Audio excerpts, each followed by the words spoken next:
മഴക്കാല രോഗങ്ങൾ നമുക്ക് എങ്ങനെ പ്രതിരോധിക്കാം? നമുക്കറിയാം നമ്മുടെ കേരളത്തിന്റെ ഒരു പ്രത്യേക തരം ഭൂമിശാസ്ത്രമാണ്. അതുകൊണ്ട് തന്നെ മഴക്കാലം ഒരു കോസ് ഓഫ് കൺസേൺ ആണ്. നമ്മളെല്ലാവരും കുറച്ച് ജാഗരൂകരാകുന്ന ഒരു കാലഘട്ടമാണ് മഴക്കാലം. നമുക്കറിയാം മഴക്കാലം തുടങ്ങിയ ഉടനെ നമ്മുടെ സമൂഹത്തിൽ നമ്മുടെ ഗവൺമെന്റ് സ്പോൺസേർഡ് തന്നെ ഒരു ഡ്രൈ ഡേ ആചരിക്കുക, ചുറ്റുവട്ടം ശുചിയാക്കുക, വെള്ളക്കെട്ടുകൾ മാറ്റാനുള്ള ശ്രമങ്ങൾ നടത്തുക. അപ്പൊ ഇതെല്ലാം നടക്കുന്നുണ്ട്. അപ്പൊ സ്വാഭാവികമായിട്ട് ഇത്രമാത്രം പ്രാധാന്യം വരാൻ കാരണം മഴക്കാലത്ത് നമുക്ക് കുറേയേറെ രോഗങ്ങൾ നമ്മുടെ സമൂഹത്തിൽ കാണാൻ ഇടവരാറുണ്ട്.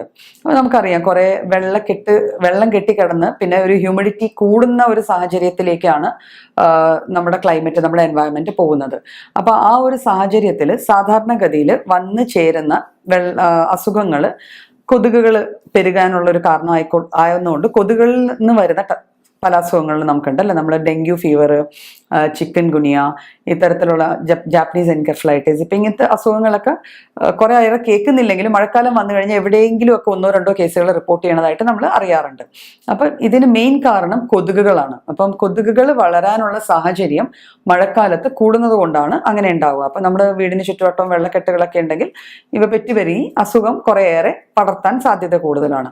പിന്നെ കാണുന്നതെന്ന് വെച്ചാൽ വെള്ളത്തിൽ നിന്ന്, അതായത് ഭക്ഷണത്തിൽ നിന്നോ അല്ലെങ്കിൽ മലിനമായ ജലത്തിൽ നിന്നോ വരുന്ന അസുഖങ്ങൾ അല്ലെ, ഛർദി, വയറിളക്കം, നമ്മൾ കോളറ എന്ന് കോമൺലി പറയാറുണ്ട്, കോളറ പോലത്തെ അസുഖങ്ങൾ, ഇവയെല്ലാം നമുക്ക് മഴക്കാലത്ത് നമ്മുടെ ചുറ്റുവട്ടത്തും കാണാറുണ്ട്. അതിന് കാരണം നമ്മുടെ വാട്ടർ സപ്ലൈ അല്ലെ, നമ്മുടെ വെള്ളം നമ്മളെ പൈപ്പുകളിൽ നിന്ന് വരുന്നതായാലും അല്ലെങ്കിൽ നമ്മൾ നാച്ചുറൽ സോഴ്സസിൽ നിന്ന് എടുക്കുന്ന വെള്ളം ആയാലും അതൊക്കെ മലിനമാവാനുള്ള സാധ്യത കൂടുന്നത് കൊണ്ട് ഉണ്ടാവുന്ന ഒരു തരം രോഗം. അപ്പം വയറിളക്കം ഉണ്ടാവാം, ഛർദി ഉണ്ടാവാം, അതിനനുബന്ധമായിട്ട് വാട്ടർ ലോസ് വന്ന് ഡീഹൈഡ്രേഷൻ ഉണ്ടായിട്ട് അതിൻ്റെതായ കോംപ്ലിക്കേഷൻസ് ഒക്കെ ഉണ്ടായി പല കേസുകളും നമ്മൾ മഴക്കാലത്ത് കാണാറുണ്ട്.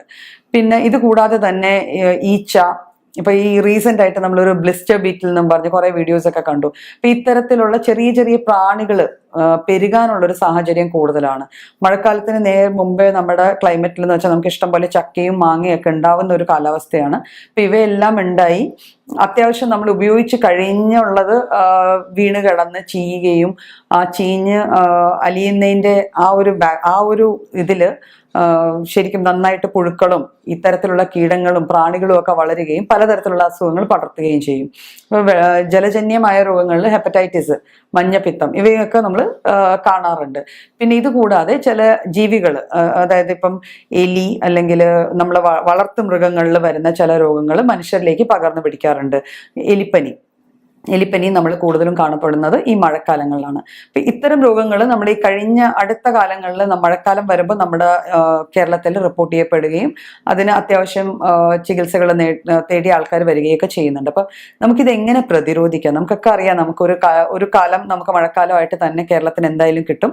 ആ കാലത്ത് നമ്മൾ എന്തെല്ലാം ചെയ്താലും നമുക്ക് സാമാന്യം നമ്മുടെ ചുറ്റുവട്ടത്തും വെള്ളക്കെട്ടുണ്ടാവുകയും ഈ സാധ്യതകളൊക്കെ കൂടുതലുമാണ്.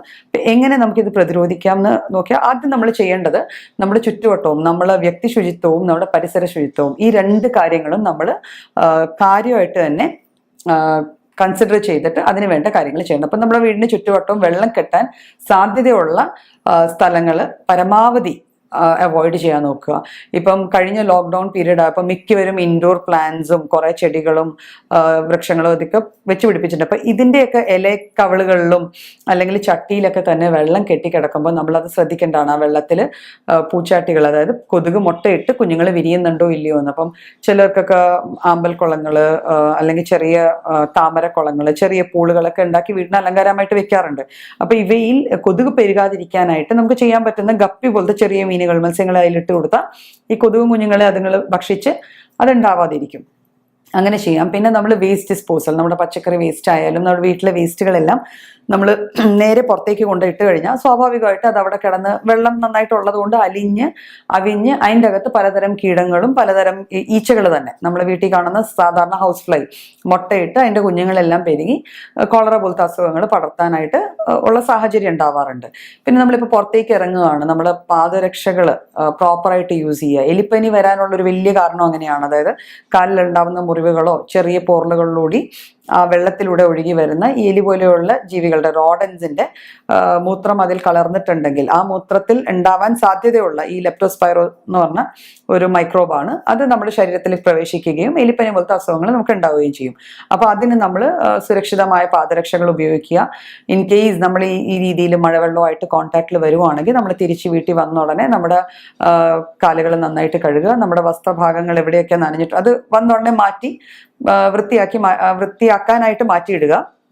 ഇത്തരത്തിൽ നമ്മുടെ ശുചിത്വത്തിന്റെ ഭാഗമായിട്ട് ഈ രീതികളിൽ നമുക്ക് നമ്മുടെ കാര്യങ്ങളൊക്കെ നോക്കാം. പിന്നെ നമുക്ക് പെട്ടെന്ന് പനിയും ജലദോഷവും ഒക്കെ വന്നു ചേരാനുള്ള സാധ്യത ഉള്ളതുകൊണ്ട് നമ്മൾ ചെയ്യേണ്ട ഒരു വലിയ കാര്യം എന്ന് വെച്ചാൽ ഒരിക്കലും നമ്മൾ തണുത്ത വെള്ളം ആസ് സച്ച് എടുത്ത് കുടിക്കാതിരിക്കുക. ഫ്രിഡ്ജിൽ സൂക്ഷിച്ചിരിക്കുന്ന ചിൽഡ് ആയിട്ടുള്ള ഐസ് കോൾഡ് വെള്ളവും തണുത്ത ഭക്ഷണം, പഴകിയ ഭക്ഷണം, ഈ വക സാധനങ്ങൾ നമ്മൾ പരമാവധി മഴക്കാലത്ത് അവോയ്ഡ് ചെയ്യാൻ നോക്കുക. പിന്നെ നമ്മൾ വാങ്ങുന്ന എന്ത് പഴങ്ങളും പച്ചക്കറികളും ഒക്കെ ആണെങ്കിൽ അത് പ്രോപ്പറായിട്ട് നന്നായി കഴുകി തന്നെ ഉപയോഗിക്കുക. പരമാവധി പച്ചയ്ക്ക് കഴിക്കുന്ന സാധനങ്ങൾ അത്യാവശ്യം നല്ല രീതിയിൽ വെള്ളത്തിൽ കുറേ നേരം മുക്കിയിട്ട് കഴുകി ഒക്കെ വേണം, ഉപ്പിലോ വിനാഗിരിലോ ഇട്ട് കഴുകി വേണം ഉപയോഗിക്കാനായിട്ട്.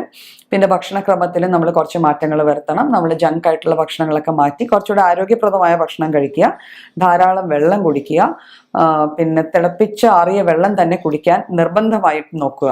ബിക്കോസ് നമ്മൾ പൈപ്പ് സപ്ലൈ ആണെങ്കിൽ പോലും പലയിടങ്ങളിലും അതിൽ ചെറിയ ചെറിയ സുഷിരങ്ങളൊക്കെ വീഴാൻ സാധ്യതയുണ്ട്. അതുകൊണ്ട് നമ്മൾ അറിയാതെ തന്നെ വെള്ളം ചിലപ്പോൾ കണ്ടാമിനേറ്റഡ് ആവും. നമ്മളറിയാതെ അത് നമ്മളുടെ ശരീരത്തിൽ ചെന്ന് കഴിഞ്ഞാൽ പലതരം അസുഖങ്ങൾ വീണ്ടും ഉണ്ടാവാനുള്ള സാധ്യതയുണ്ട്. പിന്നെ കൊതുക് റിപ്പല്ലൻസ് ആയിട്ട് അല്ലെങ്കിൽ കൊതുക് വലകൾ ഇവയെല്ലാം നമ്മളൊരു ശീലമാക്കി ആ ഒരു എക്സ്പോഷർ, ആ ഒരു ഡിസീസിനോടുള്ള എക്സ്പോഷർ വരാതിരിക്കാൻ നോക്കുക.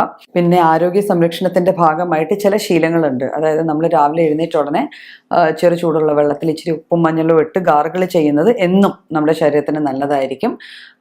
പരമാവധി പകൽ സമയങ്ങളിൽ തന്നെ, അതായത് ഒരു 10 മണിക്ക് മുന്നേ തന്നെ നമ്മൾ കുളിക്കുക. തല നനച്ച് കുളിക്കേണ്ടത് 10 മണിക്ക് മുന്നേ തന്നെ തല നനച്ച് കുളിക്കാൻ നോക്കുക. ജോലി സ്ഥലത്തുനിന്ന് വന്നിട്ട് നമുക്ക് കുളിക്കുന്ന ഒരു ശീലം ഉണ്ടെങ്കിൽ അതിൽ ദേഹം മാത്രം ചെറു ചൂടുള്ള വെള്ളം കൊണ്ട് കഴുകുന്നതായിരിക്കും ഉത്തമം. നമ്മൾ തല നനയ്ക്കാതിരിക്കുന്നതാണ് ഈ മഴക്കാലങ്ങളിൽ പലതരത്തിലുള്ള രോഗങ്ങൾ നമുക്ക് പിടിപെടാതിരിക്കാൻ നല്ലത്. പിന്നെ എന്തെങ്കിലും ആദ്യം തന്നെ ലക്ഷണങ്ങൾ, ഇപ്പം ഛർദി അല്ലെങ്കിൽ വയറിളക്കം, ദഹനക്കേട്, പനി, തലവേദന, ശരീരം, ഇങ്ങനത്തെ ആദ്യ ലക്ഷണങ്ങൾ കാണുമ്പോൾ തന്നെ നമ്മൾ ഒരു വൈദ്യസഹായം തേടി അത് പരിഹരിക്കാൻ നോക്കുക.